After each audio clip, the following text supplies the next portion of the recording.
grab your pre-workout and turn up that volume. It is time for a new episode of the Powerlifter's Den with your host, Cam Smith. Hello, everybody. Welcome back to another episode of the Powerlifter's Den. I'm your host, Cam Smith, and today I want to bring on my friend Andrew, who trains down at Hellbent Barbell in Bridgeport, Connecticut. He's most known for his recent 1,200-pound squat. So, Andrew, why don't you introduce yourself? Thanks, man. Thanks for having me on. I appreciate it. So my name's Andrew Pfefferle. I'm 30 years old. I've been powerlifting since 2017. I definitely, I'm in multiply gear now, but even when I started, I knew I wanted to get into multiply gear. But I did a couple raw meets first, a push pull, and then I got into the gear, and I've been in gear since 2019, and uh, I guess my transition to gear, you could say, was pretty easy. My squat form, I guess, was very similar to the way I squat now.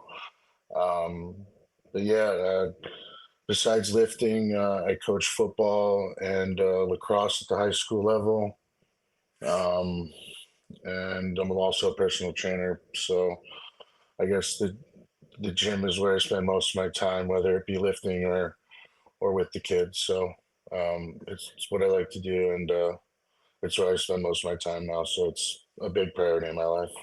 So we'll start by talking about kind of what got you into powerlifting, maybe what led up to your first meet.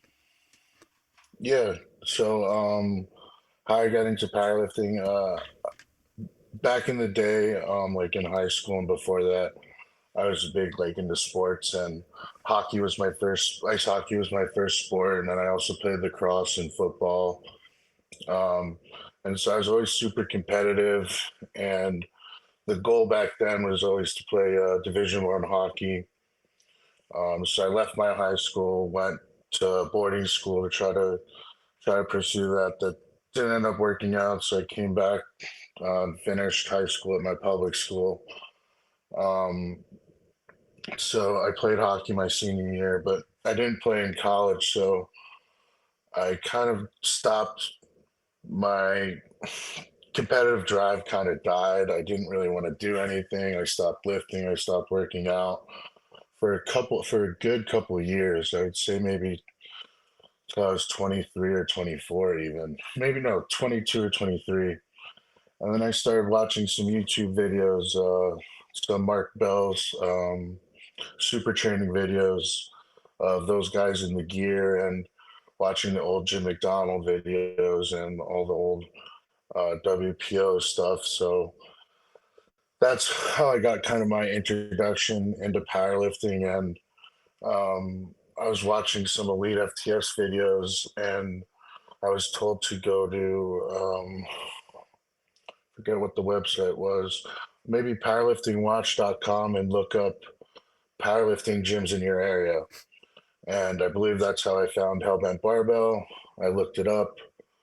Um, I knew I wanted to go to a multi-apply gym, so they were one of the multi-apply gyms in the area, as well as they were hosting a seminar with Greg Penora and Swede Burns at the time. So that's what kind of got like my start into powerlifting, and just the competitive nature that it is now, brought that fire back into me. So that's how I got back into powerlifting. Yeah, so you said you kind of started off raw, but you had plans to kind of get into the gear from the get-go. Maybe it was like some of the limiting factors for you to get into the gear. Um, some of the limiting factors, obviously, just um, getting back into training again. I needed that solid base of muscle, and not just muscle, just being able to contract a muscle that like I want to contract. Uh, Knowing like if someone says use your back on a bench, like how to how to feel my back even, you know. Not only that, but get my technique so every rep is the same. I think that's crucial in the gear, and that's one thing that I've picked up on, that every rep that in the gear needs to be the same. Um, and so my raw technique wasn't there yet. So I couldn't expect myself to transition into something without feeling confident in my raw technique. Because the gear to me was just like armor. If I was strong raw, I was going to be even stronger in the gears. I guess that's just the way I squatted. So that's the way I felt. I just need to be stronger overall. And not that there needs to be like a set number, like you need to be X amount strong before you get into a squat suit. You need to bench X amount before you get in a bench shirt. But for I think for a male, you should be squatting like close to 600 raw. Like you should be benching at least 3 plates, if not closer to four, and pulling 5, 6 plates. Um, there's some people that get in it early that I think struggle more with it, but those are the big factors. I needed to get stronger. I was just coming off of a shoulder surgery, so my bench was very weak, and I needed to get it back up there. Yeah, So that was another reason. yeah.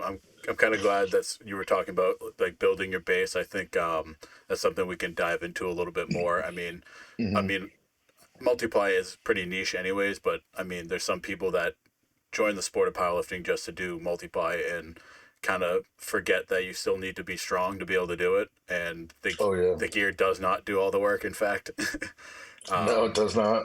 yeah, and I think a big point that you said too is the similarity of reps. Like if you can't consistently bench raw the same way, then you're not going to be able to touch in a shirt the same way. And if you don't do that, you're never going to get a rep in.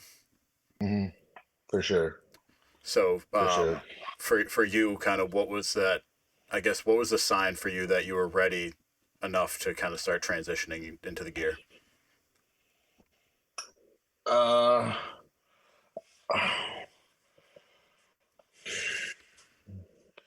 the sign I was ready.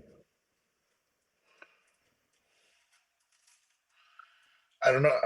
I guess it was a combination of I just squatted 600 in wraps, and I just pulled 550, and oh, this is embarrassing to say. I benched 285 in that meet. um, so that's my last full raw power bench.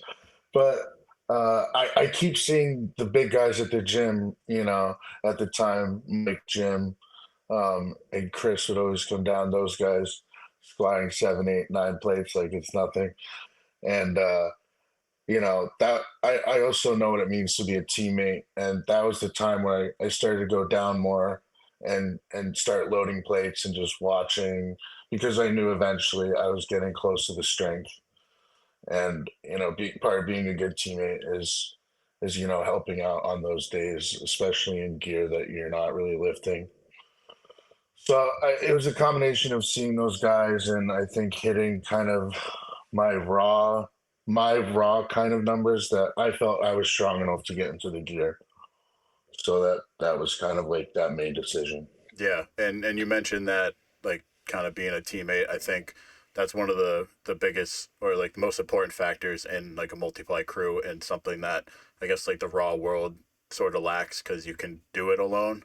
And Oh yeah, so that's kind of what drew me to multiply. And I mean, I still love raw. Like, don't get me wrong, but you can't beat the multiply community because it literally takes a village just to be able to get someone through a meet, and that camaraderie and that friendships that you make at those meets and in the gym you just don't see in the raw world. yeah, for sure. It's almost like that locker room feel. I know not a lot of people know what that's like, but it's like that locker room after a game or after practice type feel that makes you feel comfortable, makes you want to stick around and help everybody out. Yeah. So now we'll talk about your recent meet. You hit Yeah, that 1200 squat. That's obviously a number that not many people ever have hit. And yeah, I guess kind of leading up into it, well, I think it was what Holy Wars, and before you hit 1135. yeah. Yeah. 11:30. So that was a big jump for you. Kind Yeah, of what I know that meet the weather was brutal. yeah. So we'll talk about kind of maybe the prep going into it, and then What kind of gave you the sign that you're ready to take that swing? Yeah. So, uh, great question. So leading up into the meet, so my coach is Laura Phelps Stackhouse with Queen Bee Power. I've been with her since the beginning of my gear. I knew I programmed, just to back up real quick. I programmed for myself raw for a little bit. I think it's very important for people to program themselves for a little bit just to figure out, different things. And but anyways, when I switched to gear, I knew I needed someone to lead me in the right direction. It wasn't like raw programming. I had no idea. I'm familiar with West Side and I've read the books and everything, but I wanted someone to really guide me who's been there and done that. So I hired her. Her preps are about 10 weeks, and I'm pretty serious about just taking 5 pound PRs. So been having some glute issues, and even if I'm capable of hitting 50 to 75 pounds more, I will just take the 5 pound PR and stop. Um, and the last couple preps, so before the 11:30, I like doing reverse bands down. So my first 1,100 pound squat, I took 1,100 with a reverse monster, a reverse mini, and a reverse micro. And then at the meet, I hit 1,100. The next meet, I took I took a little bit bigger than a 5 pound PR. This was the prep leading into the 11:30 squat. I hit 11:10. Sorry, 11:05 with the reverse monster, 11:05 and 11:05, and it hit 11:30. Then going into this prep, I hit 11:15, 11:15, and 11:15. So the heaviest straight weight squat I took all prep for the 1200 was 1070, which was my opener. Um, could I have taken more on the reverse bands? Yes, I definitely could have. Did I need to? No. Um, Now, what do I think gave me that 70 pound boost? Did I get much stronger? No, I did not. I, I still think I'm not a newbie, but in terms of using my gear, I definitely think I am. In the past couple of years, I don't wear my gear like everybody wears their gear. My briefs slide off me. My suit used to slide off me if it's not up. Um, I started tightening my gear on my suit, and I think I'm just learning to finally tighten the suit and use the suit the way it's supposed to be used. And um, when it was cranked down that much, did it throw me around another 1200? Yeah, it did. Am I going to do a couple different things this cycle to mitigate that? Yes, I am. Um, so that showed me that I was definitely capable of it. Um, and now that was strength wise. Mentally, it took a little bit more. I do have to say, if I'm being honest, there was doubt that 11:30 was kind of hard. I lost my back. I lost my back a little bit. Could I have done 20 more pounds and made 11:50 look good? I think so, but hitting another 50 more pounds to me in my mind was ridiculous. But at that point, dude, 50 pounds percentage wise is nothing. Yeah. Honestly, anything for me over 1,100 feels the same. Um, so it's just a mental thing. I also mental, yes, and then also just a stability factor. Uh, the mental side was a big thing. I definitely had a bunch of people in my ear telling me that I could do it. Not that I needed it, but when they said it, like it was nice to hear that, like, People thought that I could do it, and it then kind of gave me that boost to, start believing myself. And then what I do before meets is I write I write the numbers that I want. I have it in my car, on my door, in my bathroom. So I wrote the number down, and that's I think that was if I did Holy Wars in December. It's probably in February when I really thought to myself that I could do it. Yeah, But hitting that 12 was awesome. The goal for that meet was the squat. So hitting that squat, it was so hot, and I took a token bench, tried to get in my normal shape, but it was just so hot. My arms weren't going in, and used my looser shirt just to build a total. yeah. But And I think for anyone watching, if they haven't seen that squat, like you were down there for a little bit, and it was starting to look a little bit scary. Then you shot up with it, and yeah, I mean that's the only 1,200 pound squat I've ever seen, and might be the only one I see in a long time, unless yeah, someone else we know hits it. But I'm not going to put it out there yet. yeah. But yeah, I think the biggest thing is the mental factor of just realizing you have 1,200 pounds on your back. And you brought up a good point, because I think a lot of people are wondering, like, at what point does all the weight just feel heavy as fuck and you can't distinguish between 1,100 and 1,200 pounds? So Yeah. I think it's relative to everyone. To everyone, if you're a 500-pound squatter, I'm sure everything above 450 to them feels heavy or like feels the same. Um, it's not like, oh my gosh, is this going to crush me? It's gear to me is like, um, can I hold my position? And I think at that way, it's can I hold my position for long enough?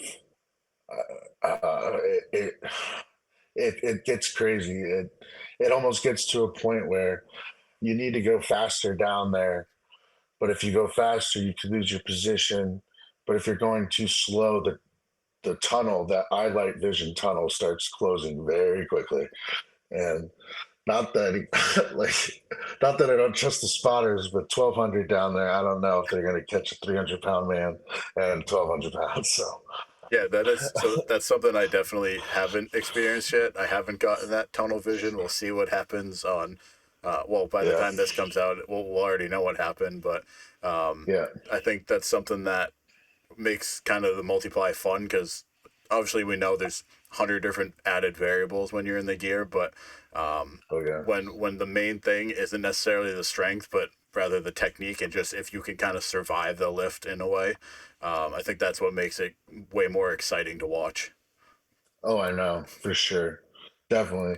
But there, some people just make it look so sketchy. If you're shaking like a leaf, it's like I don't want to spot you, dude. Like, I'm sorry, I'm a team player, but it looks really bad sometimes. Yeah. So we'll talk a little bit about Hellbent. Obviously, I've been down a Yeah, few times, and you guys do the Sunday service just like we do up at Evolve in Worcester. Maybe yeah, talk about how you found Hellbent, and kind of what it's like to be part of that Hellbent crew. yeah. Awesome. So, uh, when I was looking for powerlifting gyms in the area, I went on powerliftingwatch.com, and like since I was watching the Mark Bell videos and they were all gear at the time, I knew I wanted to go to a gear gym, so I knew I needed to be around gear people. So there were only a couple options in Connecticut that had geared lifting, and Bridgeport ended up being the closest one to me. Um, at the time, Mike just did a podcast with some guys, and I heard that, and then I saw that um, Swede Burns and Greg Penora were going to do a fifth set seminar at the gym. So I was like, sweet, I'm going to go to that. I'm interested. I know Greg from West Side. It's going to be awesome. I'm going to ask a bunch of questions. I'm the question guy. Uh, I'm gonna learn a lot. Cool. So I go there, learned a lot, asked too many questions. People are getting annoyed with me. Um, then came to the gym, got over like my scaredness and like I guess reservedness. I'm a shy person. So I finally went in one day. I think it was a Thursday. It's like, "What's up, Mike? Would like to come train here." He's like, "Why don't you come down tomorrow? Friday, it's deadlift night." Came down on Friday. Uh, Pulled 405 for three for the first time ever. I never did deadlifts ever, like in my life, because like for hockey, we never did deadlifts or anything. For football, we already did power cleans. I never did really back work, so it was cool for me. 405 was awesome, and I think I signed up that next week, and it's been great ever since. Like I said, I was shy, and I think it's kind of one of the back then it was like prove you work hard and then we'll start talking to you sort of thing, which I kind of like. That's how I kind of treat people now. Um, you know, but I guess now for Sunday services, um, it's an awesome environment to be in on whether you're squatting or pulling or benching. Most of the crew is squatting. We have three monos now. We used to have two monos. Um, so we have a lot of people doing a lot of things. We have Mike's crew, um, usually on two monos, and then the third mono is whoever else. But again, if if you're newer to the gear or you're in the area and you want to see what it's all about, you're more than welcome to come down on a Sunday and check it out. Everyone's more than uh, happy to help you, as long as they're not in meat prep. I will mention that. Uh, uh, if they're not in meat prep, yes, they'll help you. They'll probably answer your questions, but once they're done with their main movement, they'll definitely help you. But again, it's a great environment. It's taken my squat from 865 to 1200. Those guys have saved me. I don't miss a lot of squats. I pride myself on that. But the very few squats that I have missed in that gym, they have caught me and I have been safe every time. So I applaud them. I trust a lot of them with my life, and I couldn't ask for a better group of people to be around to lift with. So um, it was that. I think definitely one of the coolest things was not everybody used to get to lift on Sundays. Okay, um, and I think it was when Mike, Chris, and Dave Kirshen were prepping for like I think one of the first WPOs back, and they asked me to squat with them on Sundays, and it was like getting called up to varsity. It's like it was fucking awesome. Um, but it's not like that now. Anybody can come squat on Sundays. Um, just work hard and load plates and just be helpful. Yeah, and I think that's great. That's one of the reasons I love coming down there. I mean, obviously we have kind of a similar. I'm sure it's modeled after you guys for kind of the Sunday, but when you go down, you're there to lift, but you're also there to help out and keep others safe. And I think that's Hmm. something that Hellbent does very well, and something that other gyms need to emulate and make sure that the lifters are going heavy. Like it's fast paced. Like there's a lot going on. There's a lot of people there, but literally anytime I need a wrap or I need a spot, there's five guys with the mono before I'm even standing up. So Yeah, you definitely need that, and being safe when catastrophes can happen, but it's a shit ton of weight we're talking about here. Even 400 pounds can crush someone. Um, so everyone's got to be alert, and it's good that everyone's learning how to spot correctly because it is very important. You know, I trust even some of the females at my gym to spot some weights, not my squats, but uh, on bench definitely. You yeah. know, So as far as what's next in store for you, what do you have in the cards for you now? Uh, so after that squat, after seeing how fast that squat was, I'm one of the things I'm doing differently now is I'm going to be in the suit a little more, and I'm cranking that motherfucker down. So um, I just took a squat in it, and the first couple sets like didn't go anywhere. I mean, that's the weight that I'm going to need to squat in it. It's just about there. So just practicing with that tighter suit so it doesn't throw me around. So I'm used to what that pressure feels like. Because, like I said, gear to me is holding your position. That gear is going to try to throw you in some position that it wants, that you're not in. So you're fighting against it the whole time. So I need to get used to fighting the gear the whole way down. Um, and then that transition from the pick to the hinge. I like being a little bit more aggressive with it. So I just need to make sure everything's stabilized a little bit better. Now, after seeing that squat, uh, I'm going to compete in either February or January. I'm 295 right now. I'm going to lose a couple more pounds and cut down to 275 and take the 275 all-time world record. Squat 1225. Um, I'm very confident I'm going to do that. And then after that, um, you know, 1300, I don't think is that far away from that number, man. So I talked to Laura and come up with a realistic 2 to 3 year plan, um, and attack it that way. Uh, take my time with it and not rush it. But those are the next big goals for squat. I want an 800-pound poly bench, and then eventually I want a 10 times body weight total, which would be like, I want to say at 265, so 2650. Um,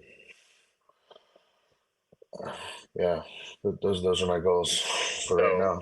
as far as working with Laura, when I talked Yeah. to her, I know she kind of programs a more traditional kind of like West Side conjugate, and Mhm. obviously one of the things, and we can kind of go into that a little bit too about just because you train at a certain gym and that gym owner coaches other people doesn't mean you can't have another coach and still train there. Um, Yep.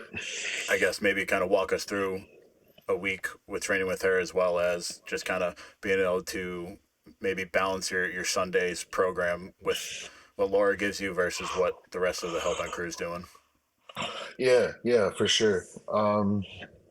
So uh, with anyone who doesn't know, just the conjugate system is based off of a 4 day, two max upper, and then two, so a max upper and a max lower, and then a dynamic upper and dynamic lower. So it's usually Monday, Wednesday, Friday, Saturday, or Sunday, Tuesday, Thursday, Saturday. I'm on the Sunday schedule um, uh, since we squat Sundays. So that's my max lower day. So out of the 4 week month, out of prep, it's two squats, a deadlift, and a good morning. And then when it's in prep, it's squat, deadlift. Tuesdays are my benches. Um, for the other guys, they bench heavy on Fridays. I I don't know why they keep doing that. I tried that one prep and we kept getting bicep issues. And I think it's because we're benching heavy and then trying to get under a straight bar. It's just you need more time during the week. So I bench Tuesdays. That's their volume day. So they're there to help me in my shirt if I need it. Now, uh, if it's a bigger week and Mike's in his shirt too, I'll skip that Tuesday and bench with him on Friday, or he'll skip Friday and bench with me on Tuesday. Um, it's nice to have him to bench with me sometimes, but if I have to bench alone, like if I'm the only one in the shirt, that's okay with me. Um, and then Thursdays are my dynamic days. Uh, Saturdays are or Fridays are my dynamic upper days. Now, the bench max effort days out of prep, every 6 weeks I'm in the shirt. And those raw variations in between range from overhead press uh, to floor press with chains to regular bench versus to a board, regular bench to a board versus bands, regular bench with a chain, all that kind of stuff. In prep, it's shirt. I do shirt every other week. She programs shirt every like 3 to 4 weeks sometimes. Um, I change some of the max efforts depending on what I feel I need before a prep. So, for example, if before a prep I feel I need before any prep, I feel anyone needs to kind of test out their numbers. So 2 weeks before prep starts, I feel like people need to see what their numbers are. If I have uh, an SSB bar, for a squat, that's not going to really tell me where I'm at. So I'll change that to a full year squat. So stuff like that I'll change. Um, and then as far as Sundays goes, like you asked, as far as how it works, it's great that we have three monos now. So he has a lot of people in his group training under him. So I'll have like the big dog crew, and then the not as big dog crew and another mono, but doing the same variation. And then the third mono um, with other people. Now, if I'm in prep, um, I will talk with Mike every week. Sometimes Mike will squat with me. In prep I will have a mono. Mike makes sure that I have a mono. Let's just put it that way. Um, Out of prep, I don't really care if there's an open mono. There's an open mono. If not, I'll do whatever variation. Again, when I'm not in prep, the variation doesn't really matter. It's about straining and uh, yeah, it's about straining. So um, that's how it's kind of done. And of course, I appreciate Mike and shout out to him for doing basically everything for me and for Hellbent. He's a great guy to have around.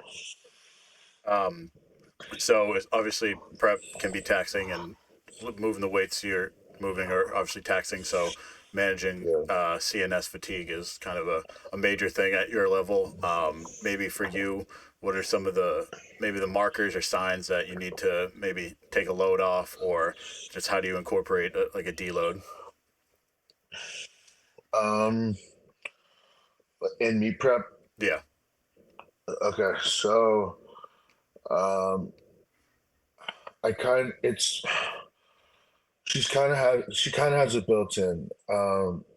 As far as like I squat every other week. There's no way my body at I can't squat at that over. I can't squat over 1,100 pounds every single week. Now, also leading up into prep, I will not. I necessarily won't take a heavy weight every time. I kind of judge it where I take, I try to take heavier weights in the bottom throughout prep. So I just took, for example, leading up into this prep, I took 800 for a few squats with briefs on. Now I just took 1,000 with full gear on with a band. Next time I squat, I'm going to take 1,100 with a band. Then the next time I squat, I'm going to take 1200 with a band. So I'm kind of building it up slowly. Um, Squatting every other week, benching every other week. I'm I've always been told my grip strength is kind of one of my downfalls and why I don't pull as much as I should. It's really embarrassing. Uh, I definitely need to work on it, but every morning I wake up and I squeeze my hand as hard as I can, and if I have a good grip that day, I'm feeling good. My CNS is recovered. If it's hard to grip, if it's hard to squeeze something, I know I'm a little tired. Um, Now, for the last couple weeks of prep, I've been doing stuff different in terms of recovering from the last big squat. The last meet, I took a 3 week break from squatting completely. I think my body needed it. We have a 3 week circumax. I only could do the first week, the heavy week. And it, my glute was hurting. I didn't see the upside of pushing it when my body felt good. When my body did not feel good. Yeah. Um, I think, and if I was feeling a little off more, I think eating a little more, but uh, everything was so spaced out, I think, correctly that it wasn't too, it hasn't been too bad. I haven't been too beat up in meat prep, which has been good. Yeah. So, Knock on wood. so you mentioned that your grip strength is kind of one of your downfalls, and I remember Yeah. I think it was Holy Wars that you were pulling raw. Do you still pull raw in meets? Or are you starting to kind of learn the pull in the suit? So the reason why I don't pull sumo in the suit anymore is because of my glute. Um, and that's also the reason why I can't squat in my briefs on my speed day anymore. I haven't been able to squat in my briefs in speed day for like 3 years. Oh wow.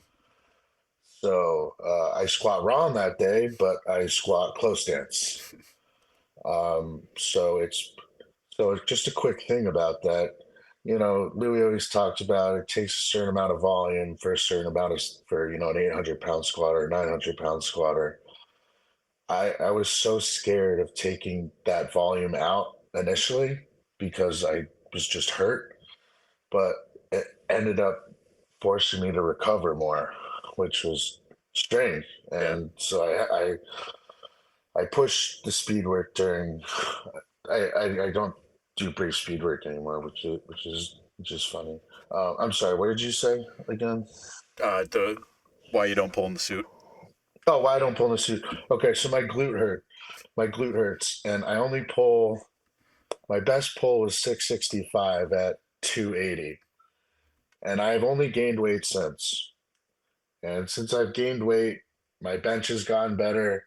I have fat hands with small fingers. My hands swell after bench tremendously, and 600 starts slipping out of my hands now. And I the reason why I mentioned the no squatting on speed days is I can't I can't allow a 600 pound pull, less than 700 pound pull to affect my 1200 pound squat. Remember it's a total game. If if I'm pulling and then I can't squat for 3 weeks, like what am I doing here? So I pull raw conventional now. That is my thing. I just picture myself being like Andy Bolton with the big belly, getting down there, pushing my belly off my legs and ripping it off the floor. Um, it's coming. My body. I just rack pulled 700 without a belt. My body is definitely strong enough to pull 700. I know it is. It's just my grip. So it will come. Um, but throughout the years, I put like 20 pounds on my pull each year, which I guess I was fine with. The last couple of years, nothing. But I think it's gonna turn around. I'm consistently pulling rep PRs and prep. So I'm shooting for another rep PR soon. So it's just gonna take time. Um, Again, I never really trained back in the day and never deadlift, so it's new to me. I'm so anal with my technique and form. If anything's like off or not my back's not completely straight, like I freak out about it. So yeah, that's why I don't pull sumo in the gear. Maybe just fight through it. I don't know. I just can't get in a good position. My hips are so locked up.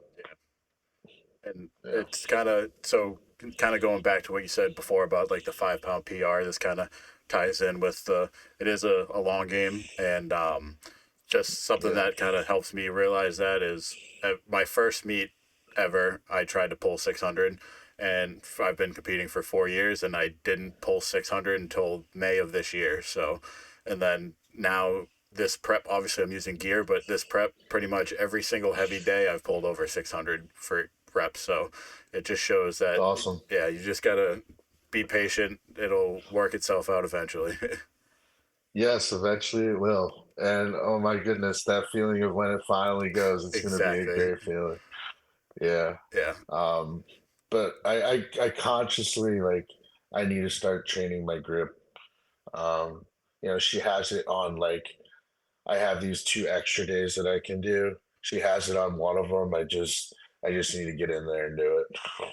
Yeah. And yeah, like you said, the one when it finally goes, it's so rewarding. Just something you've been chasing. Um, I guess maybe a little bit about the mental game of kind of dealing with that, but as well as kind of going into a meet. Like, what are some of the things that you kind of remind yourself of throughout a meet? Um, so as a lifter, I'm extremely confident. Like I said, I do not miss squats. I think as a lifter, you do not miss weights in the gym. Never, ever, ever, never, ever, ever. I don't. If just again, if it's a 5 pound PR, take maybe one more, and I've gotten greedy and taken a couple more and missed it. You do not do that. I've learned over the years. Take the 5 pound PR and move on. Again, most of your strength is built in your accessories, anyways.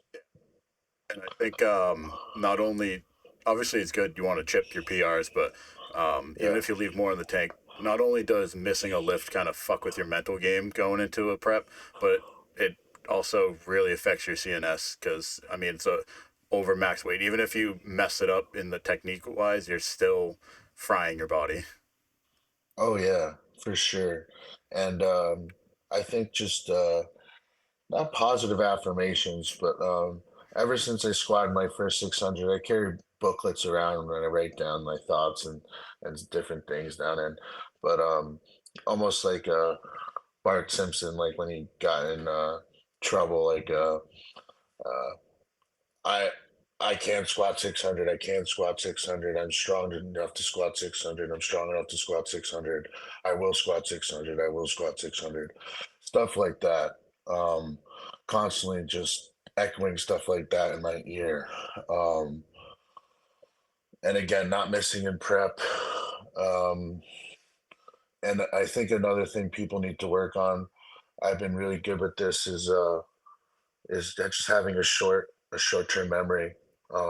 If something does happen, just just literally just forget about it. It's fine. Move on. Yeah. Um, uh, yeah, those are the things that I think about going into a prep. Um, I guess also always never hit your big weights in prep. Always on the platform. Yeah. I think I see way too many people hit their heavy weights in the gym and can't replicate it. It's funny. Um, Yeah, and I think that's but something you see a lot more with kind of raw versus equipped. Like equipped, their oh prep yeah, they'll might take maybe like 100 pounds shy of their max at most, but sometimes in raw preps you end up going, you'll hit a number that you can't hit at the meet, and it kind of makes it a little bit more of a disappointment. And that's where you get the caption, "It's not the meet I wanted." So, but I know. kind of You going always back see to the this. short term memory thing, something that Yeah. kind of stuck with me in football is my coach used to say, "Piss on it."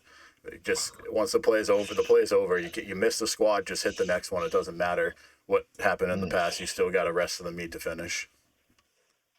Yeah, exactly. You see too many people harp on it. You see like you're over analyzing the video, watching it 30 times. Dude, whatever your training partners tell you, you probably know what the problem was yourself. But if you need to know, ask your training partners. It's also a good reason why you should have good training partners around you. They should be able to tell you, what the fuck went wrong. You put too much pressure here. There's not enough pressure here.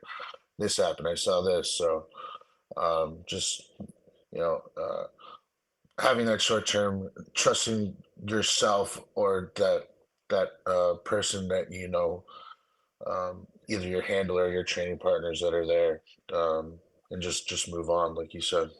For sure. Well, I think we can wrap things up here. So I'll ask you my final question. If you could give a new power lifter or someone going into their first meet a word of advice, what would that be? Um, a word of advice would to be have a regular plan, a conservative plan, and a reach plan.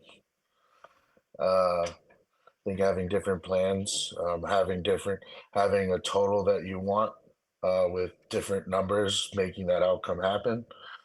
With your first attempt here, second attempt here, and maybe third attempt on the last one, seeing what you need to pull, but having a different plan because the day can go many different ways. But you know, I guess essentially just have fun your first time. You're there to get numbers so you can beat them. Sure. Well, I wanted to thank you again for taking the time to come on. It was my pleasure. Appreciate it, man. Thanks for having me.